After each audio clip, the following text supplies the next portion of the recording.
Salut à toutes et salut à tous. Aujourd'hui, je suis avec... Ah, faut parler. Aujourd'hui, je suis avec... Je m'appelle Mia, Je suis avec ma fille Mia. Tu as quel âge? 4 ans. Ça fait un peu l'école des fans, hein, comme ça. Mais je suis son papa, je ne suis pas Jacques Martin. Bah Mia, les gens t'ont peut-être déjà vu sur la chaîne, parce qu'on avait fait, il y a 1 an, tu te souviens? Qu'est-ce qu'on avait fait? On avait parlé de quel jeu? Le détective Charlie. On avait fait le top 5 de tes jeux préférés. Est-ce que 1 an plus tard, Détective Charlie, c'est toujours ton jeu préféré? Dans tes jeux préférés, en tout cas? Un petit peu. Un petit peu, mais il y en a eu d'autres depuis. Donc aujourd'hui, on va parler de jeux de course, mais plutôt typés enfants, même si en fait, les jeux de course, personnellement, moi en tant qu'adulte, j'y prends beaucoup de plaisir, parce que, un peu comme Ready Set Bet de chez Yellow, c'est des jeux très légers, où tu poses ton cerveau, tu fais juste des paris, tu lances des dés, ça te fait rire, pose ton cerveau, tu comprends l'image? Ça veut dire qu'il n'y a pas besoin de réfléchir. Donc moi j'aime bien ce côté fun, adrénaline et suspense de qui va gagner la course. Et aujourd'hui on va parler de quel jeu? Carapace. Alors Carapace, c'est une copie presse qui nous a été envoyée par Gigamic, donc on leur dit merci. Ils ont envoyé une copie presse en fait spécialement pour Mia. Le jeu est conseillé de 4 à 7 ans, a priori moi je suis au-delà du seuil, mais toi t'es complètement dans la cible. Et là on est dans le format du neuf versus du vieux, donc on va comparer ce nouveau jeu à des vieux jeux. On va essayer de voir quelles sont les différences, qu'est-ce qui est le mieux, qu'est-ce qui est le moins bien. C'est parti! Générique.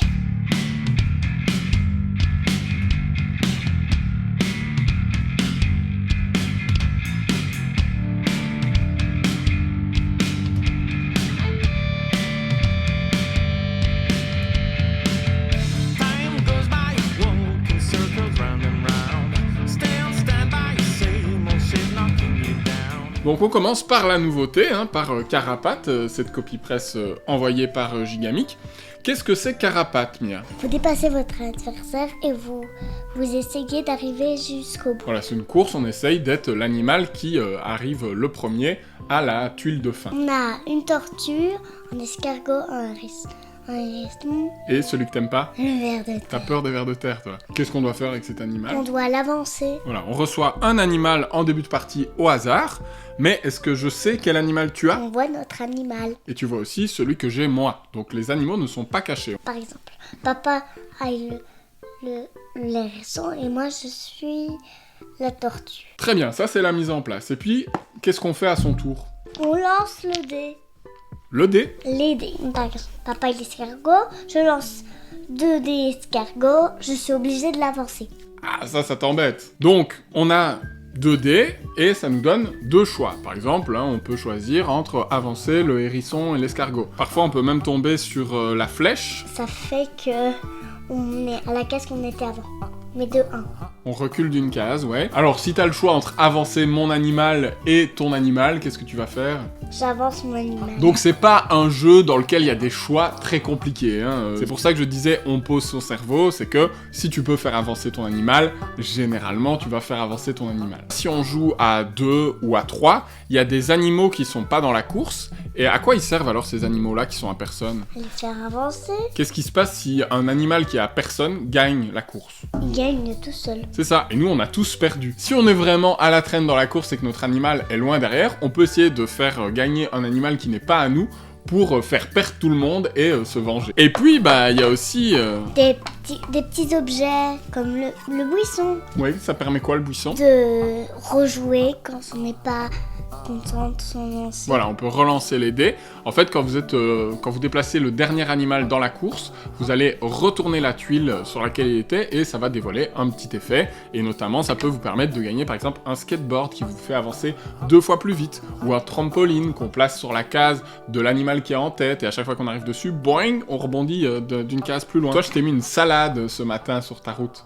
Qu'est-ce que ça a fait? Je l'ai mangé, je ne pouvais plus bouger. Ouais, ça t'a fait perdre un tour, la salade. Donc c'est rigolo, petit côté Mario Kart, très simple, il y a que 4 effets différents, mais c'est fun en fait, c'est juste un jeu fun. Le but n'est pas d'en faire un jeu de profondeur stratégique. En discutant avec Corentin Lebras, j'ai bien compris l'intention. Le but est avant tout de faire un jeu autour duquel on passe un bon moment. Parce que y a ce suspense, il y a des remontadas d'animaux qui sont derrière, on encourage son animal, on peut se faire un petit peu des crasses, je peux te faire reculer, etc. Est-ce que tu trouves que c'est un jeu amusant? Oui, parce qu'on peut gagner des effets. C'est ce hasard des dés qui permet que la course reste incertaine jusqu'au bout et qui nous donne du suspense. C'est un jeu auquel on a joué 5 fois en 2 jours, donc a priori tu l'aimes bien. Tu préfères jouer à 2, tu préfères jouer à 3 avec maman? 2 et 3, si je dois choisir, je dis 2. Ah ouais, pourquoi? Parce que à 2, c'est plus facile de gagner facilement. Ah oui, on n'a qu'un seul adversaire. Oui. T'as gagné toi ce matin? Oui, 2 fois. Est-ce que c'est parce que t'as eu de la chance ou est-ce que tu penses que tu es forte à Carapate? Je pense que je suis forte à Carapate. Voilà pour le 9, Carapate, un petit jeu de course très familial. À partir de 4 ans, à 4 ans on joue sans les effets. Toi tu as 4 ans, on a joué avec les objets et c'est justement un des trucs qui te plaît. Le skateboard, quand on avance, il nous permet de avancer de 2 cases. Le trampoline nous permet de rebondir. Ces effets sont bien. Parce que ça crée des rebondissements. En fait, je pense que le jeu est à partir de 4 ans si on veut que les enfants y jouent tout seuls. Et clairement, c'est tout à fait possible. Il suffit de lancer 2 dés, de choisir celui avec son animal dessus. Si l'enfant joue avec un adulte, bah, moi je conseille de jouer avec la variante des objets. Donc voilà, un jeu fun, amusant pour toute la famille. Pas du tout malin, pas du tout stratégique, mais chouette quand même. Maintenant, on parle du vieux.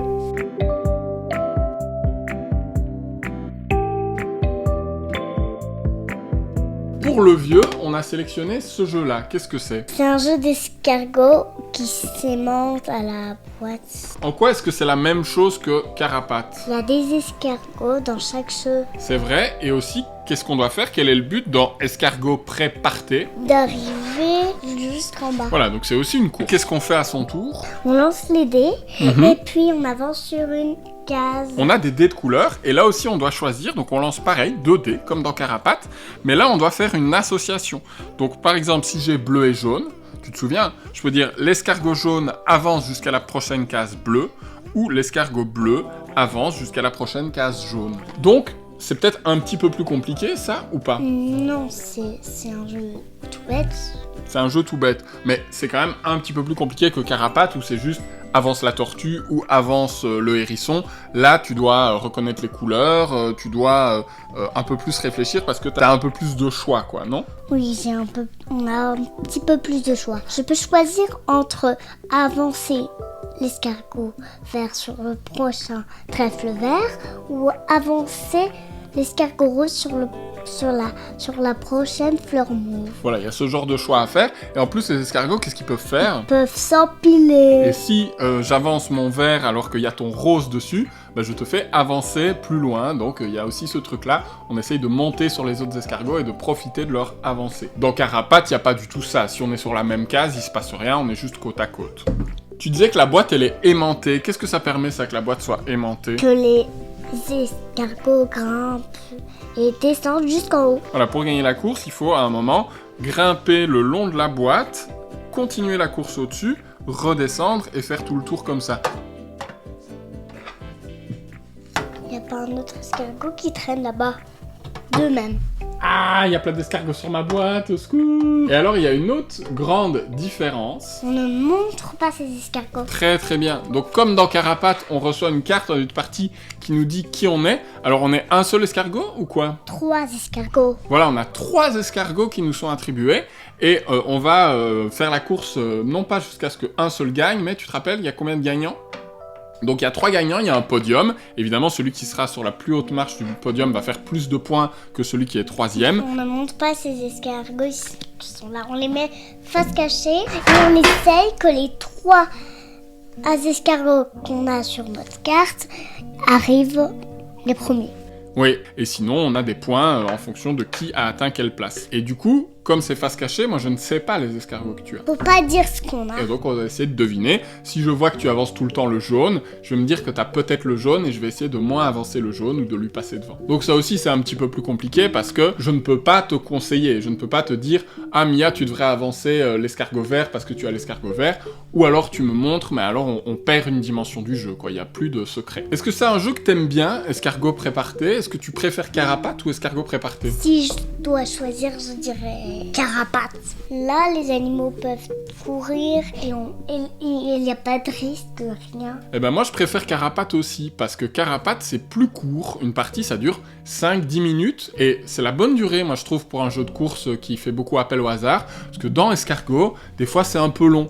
On va faire des lancers qui servent à rien, parce que si je fais vert et rose alors que j'ai les escargots jaune, bleu et orange, bah je m'en fiche de ce que je fais. Je peux essayer de deviner qui tu as, mais c'est un petit peu compliqué, et moi je finis par m'ennuyer un petit peu quand je joue à Escargot. Sur une partie de Carapace, j'ai pas le temps de m'ennuyer, parce que c'est vraiment très court, et puis en plus il y a les petits effets qui sont rigolos, qui font des retournements de situation.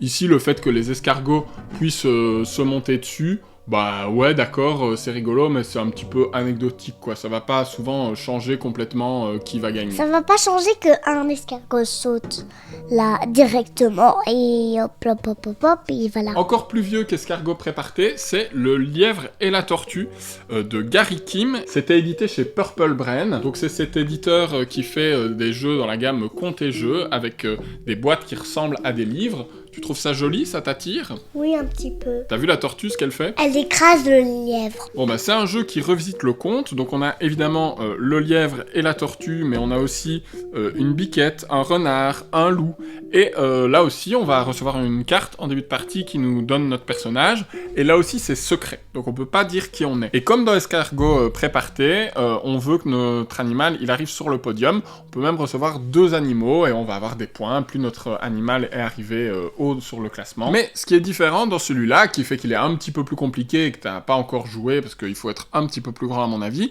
c'est qu'on joue pas des dés, on joue des cartes. Et donc là, si vous voulez jouer avec des enfants plus grands ou même entre adultes, ça devient un jeu très malin, parce qu'il y a une mécanique de cartes. À son tour, on joue une ou plusieurs cartes de même type, par exemple 3 cartes tortue, ou une seule carte loup. Et quand il y a un certain nombre de cartes au milieu de la table, bim, ça déclenche l'avancée. Et tous les animaux vont avancer, ils ont tous une manière différente d'avancer. Par exemple, la tortue, elle avance toujours, même si on lui a mis 0 carte. Par contre, le lièvre, s'il est en première place, bah, il se dit, c'est bon, je suis tranquille, j'ai déjà gagné, il fait dodo. Il avance pas. Donc, c'est quand même beaucoup plus compliqué, parce que chaque animal a sa petite spécificité, son petit pouvoir spécial, mais la mécanique de placement de cartes est très maligne, et il y a même le loup qui hurle. Tu sais ce que ça fait, le hurlement du loup? Ça fait partir les animaux. Presque, ça les terrorise, et du coup, ils n'avancent pas. Donc, quand le loup hurle, il est le seul à avancer ce tour-là. Donc, c'est vraiment très chouette, c'est rapide, il y a du bluff, les effets de cartes sont très malins, et ça, c'est carrément un jeu que vous pouvez jouer entre adultes. En fait, beaucoup des jeux de la gamme Contes et Jeux, finalement, c'est pas tant des jeux enfants, parce qu'ils sont parfois un petit peu méchants, ou ils ont des mécaniques assez poussées. On sent que le jeu enfant était moins développé à cette époque-là, que maintenant où Loki, Spaceco font vraiment des propositions playtestées avec des enfants, etc. Là, on était encore sur des propositions un peu le cul entre deux chaises. Le lièvre et la tortue, si vous arrivez à choper ça d'occasion, c'est super. Est-ce que tu veux ajouter quelque chose, Mia? Est-ce que tu as encore quelque chose à dire sur les jeux de société que tu aimes? Ils sont très cool. Amis éditeurs de jeux pour enfants, n'hésitez pas à aussi envoyer ça vers Rue du Jeu, ça fera plaisir à Mia. Et puis ben nous on se donne rendez-vous pour une prochaine vidéo, un du neuf versus du vieux ou autre chose. Et nous qu'est-ce qu'on va faire? On va aller jouer? Oui. Au revoir. C'était Boris et Mia pour Rue du Jeu. Bon jeu par chez vous. Ciao!